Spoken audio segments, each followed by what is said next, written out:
Kementerian Pendidikan Dasar dan Menengah, Kemendikdasmen, tanggapi putusan MK soal SD SMP sekolah swasta gratis.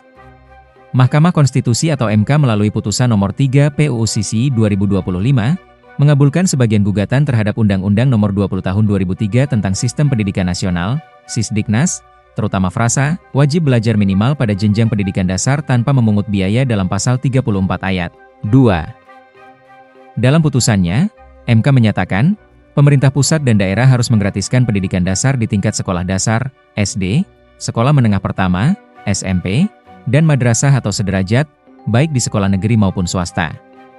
Keputusan itu dibacakan Hakim Konstitusi Eni Nurbaningsih pada Selasa, 27 Mei 2025. Menurut Eni, pendidikan dasar gratis merupakan bagian dari pemenuhan hak atas ekonomi, sosial, dan budaya.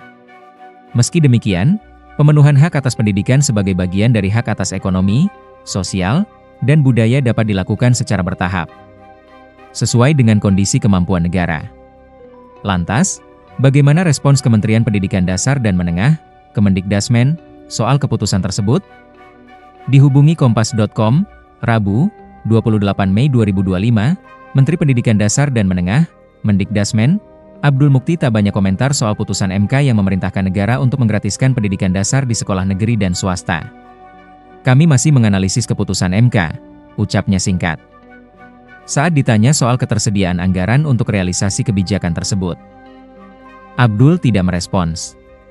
Senada dengan Abdul, Wakil Menteri Pendidikan Dasar dan Menengah, Wamendikdasmen, Fajar Riza Uihak juga menyampaikan bahwa pihaknya masih mengkaji putusan tersebut. Dia menyampaikan, proses kajian akan dilakukan secara internal sembari menunggu instruksi lebih lanjut dari Presiden Prabowo Subianto. Fajar mengatakan, putusan itu baru saja diputuskan oleh MK sehingga pihaknya juga belum menerima salinan resminya. Menurut dia, implementasi putusan MK untuk menggratiskan pendidikan dasar baik negeri maupun swasta itu memerlukan pengelolaan dan tanggung jawab yang sejalan antara pemerintah daerah dengan pusat.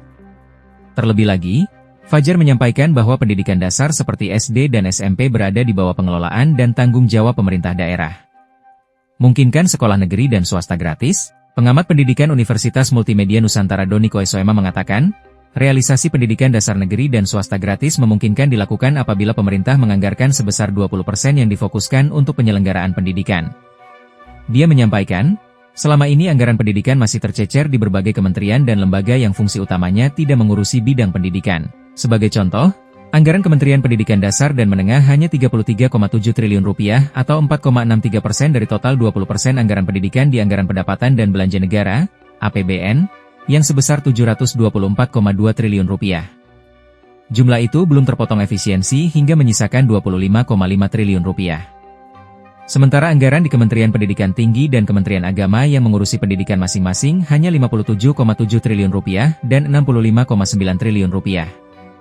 Masing-masing menerima proporsi 7,96% dan 9,1% dari anggaran total. Sementara anggaran pendidikan di kementerian dan lembaga lain dialokasikan sebanyak 14,42% atau sebanyak Rp105,1 triliun.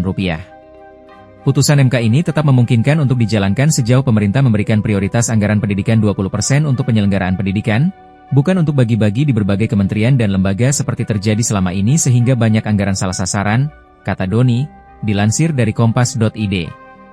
Menurut dia, anggaran tersebut sebaiknya hanya difokuskan untuk 3 kementerian yang mengurusi pendidikan. Alasannya, menurut Doni, 3 kementerian itulah yang mengurusi penyelenggaraan pendidikan, yakni meliputi biaya untuk gaji guru dan sarana-prasarana pendidikan, penyediaan buku-buku pelajaran wajib, dan beasiswa prestasi ataupun afirmasi.